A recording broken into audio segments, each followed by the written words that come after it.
So good morning students. आज आपके सामने जो हम एक वीडियो स्पेशल टॉपिक लेके आए हैं that belongs to Thomas Malthus. Thomas Malthus के बारे में एनसीईआरटी में भी मेंशन है एज क्योंकि डार्विन जो है बेसिकली काफ़ी ज़्यादा इन्फ्लुएंस थे थॉमस मैल्थस के वर्क से। थॉमस मैल्थस बेसिकली उन्होंने एक किताब लिखी थी जिसका नाम था प्रिंसिपल ऑफ पॉपुलेशन। और इस बुक के अंदर उन्होंने कुछ पॉइंट्स मेंशन किए और कुछ बातें बताई पॉपुलेशन के रिगार्डिंग कि पॉपुलेशन की ग्रोथ कैसे बढ़ती है या फिर और फूड की ग्रोथ कैसे बढ़ती है। ये दो पॉइंट उनके मेनली थे। तो उनका ये मैं मानना था कि और इस थ्योरी को हम बेसिकली उन्होंने जो थ्योरी दी थी that is also known as Thomas Malthus theory. Thomas Malthus theory भी इसको कहा जाता है, प्रिंसिपल ऑफ पॉपुलेशन थ्योरी को हम थॉमस मैल्थस थ्योरी भी कहते हैं, एक ही मतलब है इन दोनों का। तो इन्होंने पहले ये कहा, ऑब्जर्व किया था, फर्स्ट ही ऑब्जर्व दैट, इन्होंने ये ऑब्जर्व किया था first he observe that population growth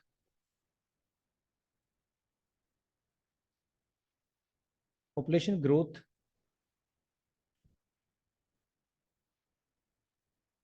occur exponentially. Population की जो ग्रोथ होती है वो एक्सपोनेंशियली होती है, एक्सपोनेंशियल ग्रोथ होती है। एक्सपोनेंशियल या जिसको हम बोलते हैं जियोमेट्रिकली। मतलब अगर इसको हम टेक्निकली समझाएं तो जैसे 2 से 4, पहले 2 होगी, फिर 2 से 4, 4 से फिर 8 हो जाएंगे नंबर पॉपुलेशन का, फिर 16 हो जाएगा, फिर 32 हो जाएगा एंड सो ऑन, इस तरह से। बट फूड का जो प्रोडक्शन है, फूड की जो सप्लाई है, फूड का प्रोडक्शन जो है, food production increases arithmetically. Food production increases अर्थमेटिकली,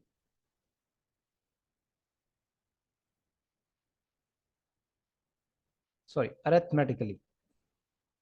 मतलब क्या हुआ इस बात का? अरिथमेटिकली का मतलब होता है that is in the pattern of 1, 2, 3, 4, 5 etcetera.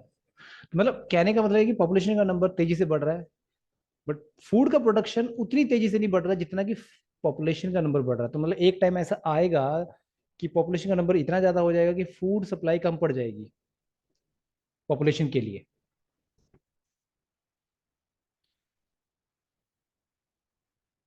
तो इसके लिए उन्होंने एक ग्राफ भी दिया था, ठीक है। तो और उन्होंने उस ग्राफ के अंदर एक पॉइंट भी बताया था कि बेसिकली एक पॉइंट ऐसा आएगा जहां पर पॉपुलेशन के लिए फूड सप्लाई की कमी हो जाएगी, और जिसकी वजह से पॉपुलेशन जो डिफरेंट कंट्रीज हैं वो आपस में लड़ भी सकती हैं due to due to fire, due to natural resources की वजह से उनके बीच में आपस में लड़ाई हो सकती है, ठीक है ना। फूड के ऊपर उनकी लड़ाई हो सकती है। तो क्वांटिटी ऑफ फूड इस तरफ उन्होंने रखा कि क्वांटिटी फूड इस तरफ है और इस तरफ टाइम है आपका। इसके ऊपर उन्होंने एक ग्राफ दिया था और यहाँ पर इस चीज को उन्होंने दिखाया कि ये फूड प्रोडक्शन, ये जो लाइन है देखो ये फूड प्रोडक्शन है, ये लाइन दिखा रही है फूड प्रोडक्शन। ये फूड प्रोडक्शन अर्थमेटिकली इंक्रीज कर रहा है। बट जो पॉपुलेशन का नंबर होता है, पॉपुलेशन का नंबर ऐसे नहीं बढ़ता। पॉपुलेशन का नंबर पहले धीरे धीरे बढ़ता है और फिर एक्सपोनेंशियली वो एक सडन ग्रोथ पकड़ता है, देखो। तो ये पॉपुलेशन की ग्रोथ है, दिस इज पॉपुलेशन ग्रोथ। और इस पॉइंट को उन्होंने बोला पॉइंट ऑफ कन्फ्लिक्शन। कन्फ्लिक्शन कह लो आप, चाहे आप इसको क्राइसिस कह लो, एक ही मतलब है कि ये वो पॉइंट है जहां पर पॉपुलेशन का नंबर फूड प्रोडक्शन से ज्यादा बढ़ गया। मतलब पॉपुलेशन का नंबर इतना ज्यादा बढ़ रहा है कि उसके लिए फूड सप्लाई भी कम पड़ जाएगी। तो उसने एक चिंता का विषय बताया पूरी दुनिया के लिए कि भाई ये एक चिंता का विषय है, इसकी वजह से दुनिया में लड़ाई भी छिड़ सकती है, फूड क्राइसिस लोगों के अंदर आ सकता है, पावर्टी लोगों के अंदर फैल सकती है। तो ये उसका मेन कंसर्न था। तो एक तो ये ग्राफ उन्होंने प्रेजेंट किया दुनिया के सामने, और उसके बाद उन्होंने अपनी कुछ एजम्पशंस दुनिया के सामने दी। एक तो ये इन्होंने मेन पॉइंट तो मैंने आपको बता ही दी कि पॉपुलेशन का नंबर जियोमेट्रिकली बढ़ रहा है और फूड प्रोडक्शन अर्थमेटिकली बढ़ रहा है। तो इस थ्योरी के अंदर उनके जो 4 प्रपोजिशंस थे या 4 एजम्पशंस थे, he made some 4 main assumption.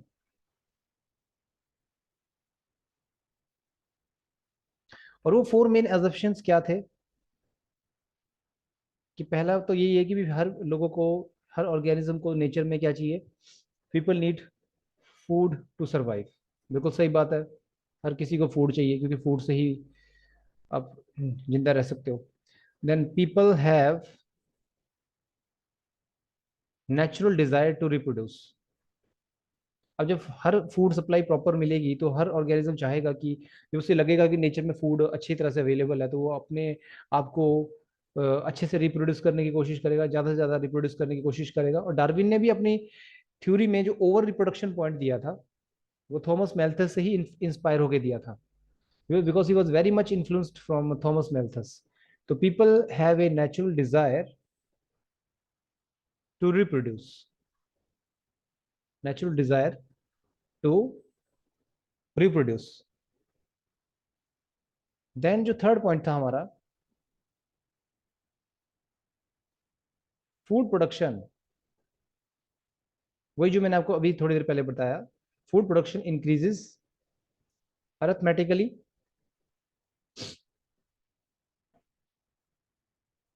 मैटिकली।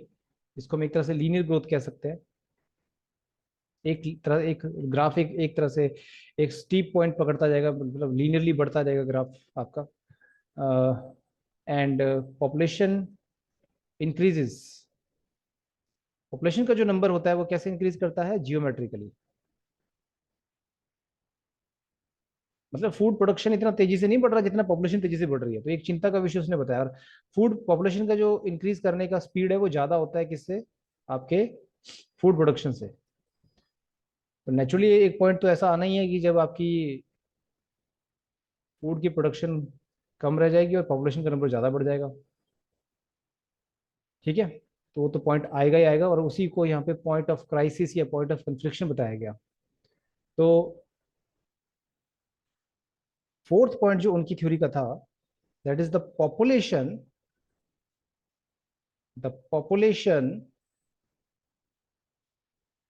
Will double every 25 year. अगर हम किसी छोटे बैक्टीरिया की अगर हम बात करें तो बैक्टीरिया की पॉपुलेशन तो खैर बहुत जल्दी से डबल होती है, वो जानते हैं।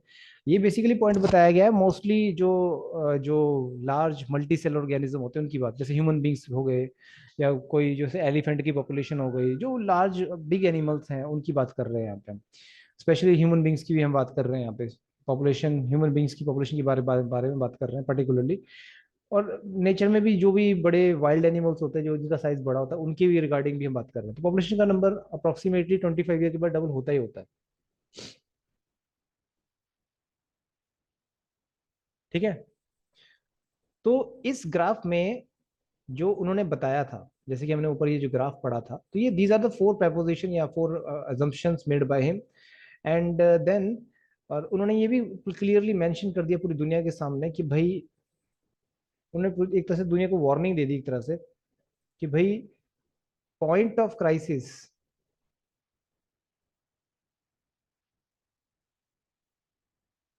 के बारे में स्पेशली उन्होंने बताया कि इस पॉइंट पे आप ना ही पहुंचे तो अच्छा है। At this point resources and population number are equal, number are equal. और इस पॉइंट के बाद अगर पॉपुलेशन का नंबर बढ़ता है, after that crisis of food and natural resources will start. तो हम आज के टाइम में देखते भी हैं कई कंट्री नेचुरल रिसोर्सेज के ऊपर ही वॉर कर रही हैं, तो ये होता है। तो this point is very much valid, that is made by Thomas Malthus. और इसके लिए उन्होंने सॉल्यूशन भी दिया। ऐसा नहीं कि उन्होंने सिर्फ ये पॉइंट, सिर्फ प्रॉब्लम ही बताई, इसके लिए उन्होंने सॉल्यूशन भी दिया है। हालांकि नेचर भी अपनी तरफ से पॉपुलेशन के नंबर को कंट्रोल करने के लिए करती है, और खुद हमें भी कुछ ऐसा करना चाहिए कि पॉपुलेशन का नंबर कंट्रोल में रहे, ताकि लोगों के बीच में कन्फ्लिक्शन ना पैदा हो। तो क्राइसिस हो सकता है फूड का, इससे इसकी वजह से वॉर भी हो सकता है बच्चों, है ना, नेचुरल रिसोर्सेज के ऊपर लड़ाई हो सकती है, दुनिया लोगों के कंट्रीज के बीच में वॉर हो सकता है, एक बहुत बड़ी त्रासदी हो सकती है, लोग भूखे मर सकते हैं, पॉवर्टी हो सकती है। तो बहुत सारी चीजें इससे पैदा हो सकती है। तो नेचर भी, after the nature will provide positive check. Positive check मतलब नेचर भी पॉपुलेशन के नंबर को चेक में रखती है। कैसे? अर्थक्वेक के माध्यम से, अर्थक्वेक, वॉर, पेंडेमिक, कोई डिसीज आ गया, ठीक है, तो टू प्रिवेंट दिस, हमें भी क्या करना चाहिए?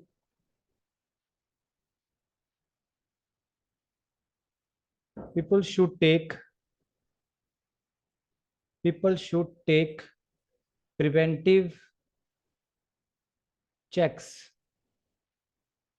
Preventive checks like late marriage,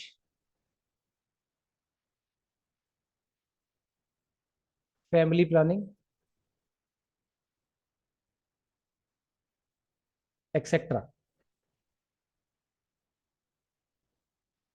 ठीक है, तो ये अगर हम चीजें करते हैं, तो इससे हम पॉपुलेशन के नंबर को कंट्रोल में कर सकते हैं, और तब हमें फूड की कमी नहीं होगी।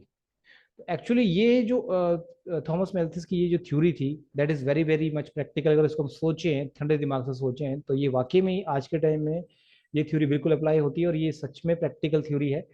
अगर पॉपुलेशन का नंबर वाकई में बहुत तेजी से बढ़ जाता है और नेचुरल रिसोर्सेज कम हो जाते हैं, तो नेचुरली क्राइसिस पैदा होगा, इसमें कोई शक नहीं है।